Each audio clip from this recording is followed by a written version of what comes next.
What's good, guys? We're back at it again with another video. Today we're going to be talking about reclassing or reclassification, what it is for those of you who don't know, and then pros and cons of it, and then what I personally think about it and stuff like that. So we'll just go to what is reclassification, right? So like I said, for those of you who don't know, it's basically when a player goes down a year so they can, play against the year younger than them, or the year 2 years younger than them, or for some players, 4 years younger than them.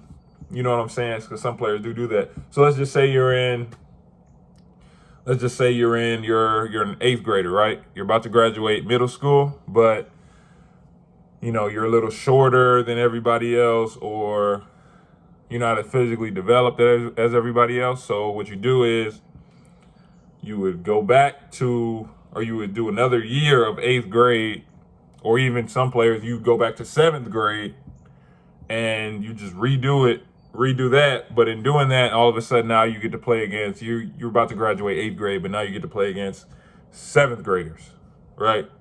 Or, like I said, people be taking it to the extreme. You get to play against 6th graders who are now 7th graders, you know what I mean?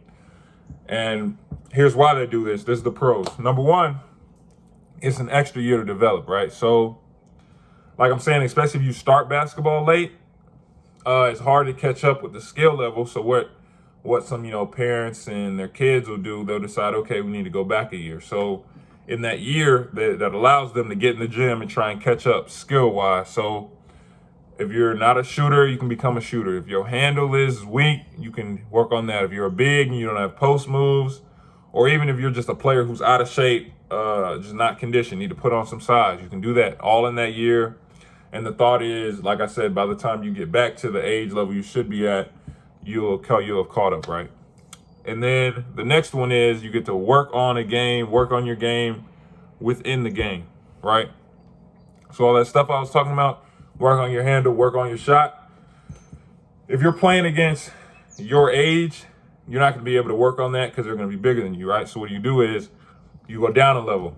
So let's say you've been working on your step back or your off balance shooting. You really want to work on that. If you're playing against somebody who's bigger than you, when you do that step back, all of a sudden you're not going to be able to get it off, right? So when you go down, you're playing against smaller players, shorter players. Now you can work on that. Now you can really really do everything that you wouldn't be able to do at your level. And with that is the confidence part, which is why I think a lot of parents, or even when I was growing up, I used to hear kids doing it, or I know kids that did it, and what they would say was, they want to build that confidence, right? So when you first start off, a lot of players just don't come out the gate with that Mamba mentality. I wasn't one of them, or that dominant mentality, right? So what a lot of kids decide to do, or what their parents decide to do, is you put them down at a lower level, let them dominate enough, and once you keep doing it, like I said, it's kind of like fake it till you make it. Once you dominate enough, all of a sudden it gets up here, and the game's 80% mental, 20% physical, right? So if you can dominate up here, if you think, okay, nobody can mess with me, this, and that, when you get on the court, it don't matter who's going to be in front of you, right? Or at least that's what the thought is. Which brings me to the cons aspect of it, right? So, like I said, you are playing weaker competition, right? Shorter competition, right? So basically, those moves and stuff that you're working on against smaller kids and kids that aren't as physically gifted yet because they're so young, it's not really realistic, right? So that's like a con. So basically, okay, that step back that you're doing it against these younger kids, but again, at some point those younger kids are going to become the bigger kids. So at a certain point, if you ain't really working on it against realistic size, strength, then it might be a little fool's gold, you know what I mean? And that brings me to, again, iron sharpens iron. So if you spend, I don't want to call it ducking, but if you spend your entire prep career you're not ducking the top guys, but you decide to go a whole nother year lower, or 2 years lower, and you playing against, some kids, literally dudes that ain't even hit puberty yet, and you playing against them, bro, that's not making you better. And I'm pretty sure we all know a lot of there are a lot of players who you know what I'm saying, on the mixtapes and stuff, they dominating, but people don't realize what they're seeing is kind of like I said a while ago. When you have like kids that aren't developed yet, and you're all the way up here, you know, when I said, oh yeah, all of a sudden it's going to start to even out, right? But you got kids now. My senior year, I played most of my senior year at 17 years old, and by the time I graduated, I was 18. You got kids, no lie, I know a couple of them off the top of my head playing their senior year at 19 years old, graduating at 20, bro. At 20 years old. So that's literally 2 whole years of development, of life, of skill development, physically, mentally, all that. Like I say this all the time, if I would have graduated high school at the size and weight I was by my junior year of college, which is where a lot of the kids could be. It's kind of crazy to say this because I remember being about to start my junior year of college, right? My junior year of college. I'm about to start my junior year of college. And I'm like, wait, weren't you in my class? And they about to graduate high school. I'm like, wait, wasn't you in my high school class 2017? And now we ain't, you know what I'm saying? I ain't trying to ruffle no feathers, but that's what I'm just saying. Like, if you 2 years ahead, bro, it might be a little fool's gold, which is like bringing it to the last part. You know what I said? It builds confidence. That confidence might be fake. Because like I said, well, I don't want to say fake, but it's not real confidence, bro. It's not, you're not, like, I'm just want to harp on this a lot. Like, and we'll get to like what I personally think about it. So what I personally think about it is, bro, if you're going to reclass, I think you do it in middle school. I think you do it before you get to high school, right? Because once you get to high school, I mean, bro, like you should be, you know what I'm saying? They have, Darnell is smaller, Chris Likes is smaller.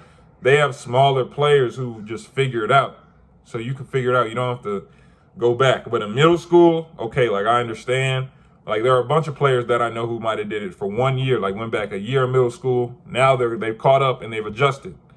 But if you going back, bro, more than 1 year, like 2 years, 3 years, 4 years, if you doing stuff like that, bro, at a certain point when you get to high school, you're gonna be stagnant. You're not gonna be getting any better, which then translates into what? Now all of a sudden, because you are so old, they don't think about this. They really don't think about this.